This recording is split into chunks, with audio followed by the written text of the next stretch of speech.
Hola, ¿qué tal amigos? ¿Cómo están ustedes? Yo feliz de disfrutar de este sol espectacular que nos regaló mi Señor y también estrenando botón de aquí de mi iglesia. Este botón está representado muy bonito, el escudo y la espada según Efesios 6:11. El escudo es la fe que tenemos en nuestro Señor Jesucristo y la espada es la espada del Espíritu, es decir, la palabra del Señor. Bueno, quería hoy, terminar algo que inicié en un anterior video, una plática acerca sobre la tentación y la prueba y sus diferencias. Y sobre eso leíamos Biblia, otra vez, Santiago, capítulo 1, verso 12. Dice así: bienaventurado el varón que soporta la tentación, porque cuando haya resistido la prueba recibirá la corona de vida que Dios ha prometido a los que le aman. Bueno, así que bienaventurado, es decir, afortunado, una persona que soporta la tentación. Bueno, y yo decía en el anterior video que una cosa es la tentación y otra cosa es la prueba, porque la tentación es utilizada para probar prácticamente. Y en esta diferencia hay que tener claro, algunas personas dicen, Dios no prueba a nadie, ¿verdad? Pero vemos que esto no es del todo cierto.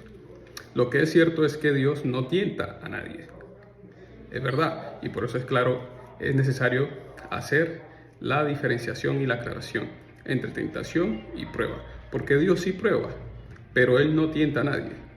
Pero aún así, la tentación es utilizada para probarnos.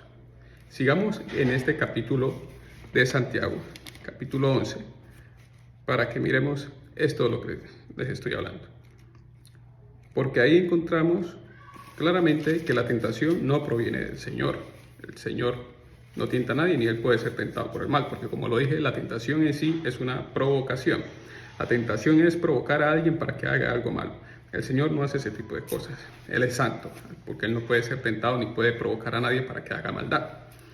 Y así bien lo dice Santiago capítulo 1, verso 12, verso 13. Cuando alguno es tentado, dice, no diga que es tentado de parte de Dios, porque Dios no puede ser tentado por el mal, ni Él tienta a nadie, sino que cada uno es tentado cuando de su propia concupiscencia es atraído y seducido. Entonces, la concupiscencia, después de que ha concebido, da a luz el pecado. Y el pecado, siendo consumado, da luz a la muerte. No, señor, vaya, no vaya a la basura. Entonces, como vemos, amados hermanos, la tentación nace en nuestra concupiscencia. ¿Qué quiere decir concupiscencia? Malos deseos. Ahí es donde nace la tentación, ¿sí? En nosotros. Porque también hay otra persona que se encarga de tentarnos. Lo vemos en Jesús. Vino alguien a tentarlo, dice que vino el tentador a tentarlo. ¿Quién es este? Satanás. Satanás también cumple la función de tentador y lo hizo en el Génesis, cuando el Señor creó a Adán y Eva y los puso en el huerto del Edén. Él fue el que tentó a Eva, es decir, la engañó y provocó que pecara, que desobedeciera al Señor, diciéndole que era permitido comer del árbol de la vida, de la ciencia del bien y el mal, que el Señor había prohibido no comer, dándole a entender que si comía de ese árbol iba a ser como Dios. Ahí, como vemos, el tentador hizo su función de tentar. Él sí tienta, Satanás, él sí tienta. Y nosotros mismos somos tentados de nuestros deseos, malos deseos. Supongamos una persona que piensa dentro de sí, por ejemplo, una persona casada que piensa dentro de sí ver a otra mujer a escondidas, o qué bonito sería encontrarse con una mujer muy bella que conoció hace poco. O alguien que piensa dentro de sí que qué rico es emborracharse y le gustaría o está pensando en ese deseo de tomar, de pasar borracheras toda la noche borracho con los amigos.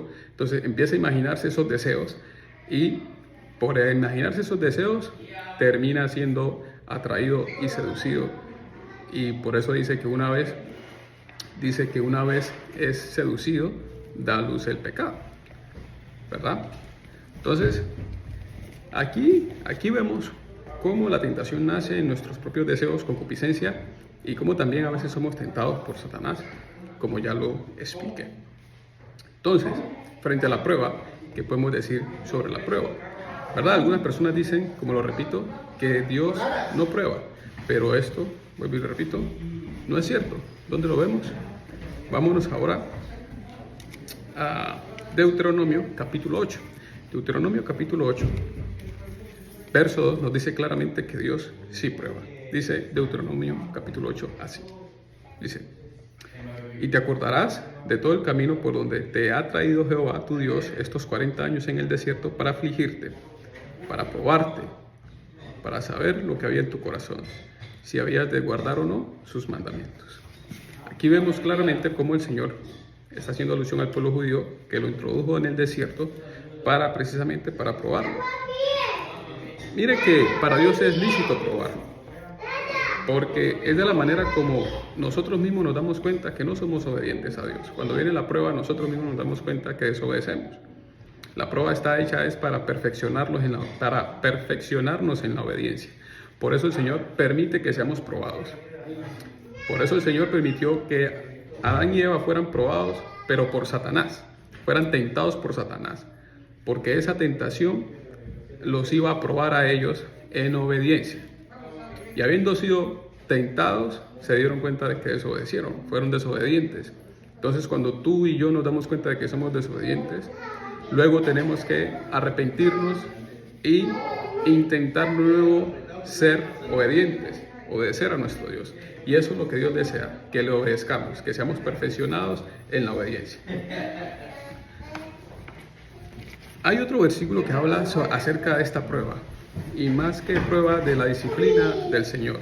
Lo vemos en Hebreos capítulo 12. Hebreos capítulo 12 nos habla de esta disciplina del Señor. Mire que, como vemos en Deuteronomio capítulo 8, el Señor dice que nos probó en el verso 2, probó a este pueblo, dice que lo afligió, ¿sí? Lo pasó por el desierto con el fin de afligirlo. Mire, note la palabra aflicción. La aflicción está muy relacionada con la prueba. Cuando a usted las cosas no le salen bien, cuando usted de repente tiene situaciones que lo hacen sentir mal, que lo afligen, y usted es cristiano, creyente en el Señor, tiene puesta su esperanza en el Señor, no se preocupe, puede ser una prueba del Señor que está probando a ver su obediencia, a ver qué es lo que usted va a sacar de ahí en adelante. Entonces, esto es muy bello y muy importante.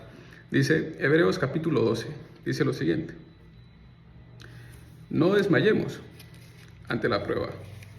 Dice que, verso 5, y habéis ya olvidado la exhortación que como a hijos se os dirige diciendo: hijo mío, no menosprecies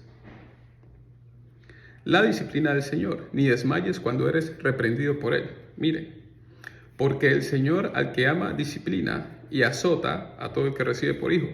Si soportáis la disciplina, Dios os trata como a hijos. Porque, ¿qué hijo es aquel a quien el Padre no disciplina? Pero si se os deja sin disciplina, de la cual todos han sido participantes, entonces sois bastardos y no hijos. Deténgase ahí por un momento. Y usted dirá, bueno, ¿de qué se tratará esta disciplina? Se preguntará usted. Bueno, aquí adelante nos contesta de qué se trata esta disciplina. Dice,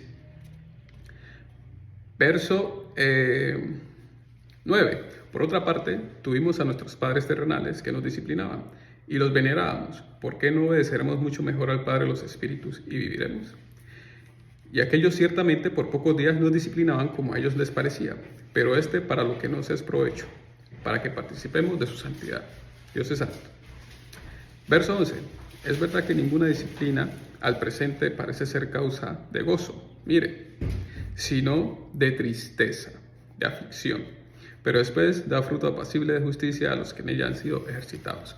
Mire que la prueba está muy ligada a la disciplina. La prueba y la disciplina es lo mismo, causa tristeza, y como veíamos en el Deuteronomio capítulo 8 verso 2, dice que Él también afligió al pueblo haciéndolo pasar por el desierto para probarlo. Entonces, pero eso es parte de la disciplina del Señor, es parte de la disciplina de Dios. O sea que, como vemos aquí, Dios sí prueba, nos permite que seamos tentados cuando la tentación viene de nosotros mismos o cuando la tentación viene del tentador Satanás. Él permite a Satanás, así como permitió en el Edén que Adán y Eva fueran tentados por Satanás. Él lo permitió porque Él lo conoce todo. Él lo permitió. Él permite que Satanás nos tiente. Él sí tienta. Satanás sí tienta. Porque Satanás es mentiroso, padre de mentiras y le gusta toda la maldad. Le gusta poner traspié. ¿Sí? A usted, a mí, a todos los que queremos acercarnos a Dios, Él nos lo impide. Nos pone zancadilla. Eso es la tentación, provocar a alguien para que caiga. El Señor no hace eso, pero el Señor sí quiere que tú y yo seamos probados. Y quiere que seamos probados para que seamos perfeccionados en la obediencia, para que seamos disciplinados en Él. ¿Verdad? Esa es la disciplina, que como hijos Él espera que obedezcamos a Él, que es nuestro Padre. Bueno, mi querido amigo, mi querido hermano, usted que escuchó esto, la invitación es simple. Creer en el Señor Jesucristo, leer su palabra, pero sobre todo obedecerla y resistir la tentación. Es simple. Que Dios los bendiga.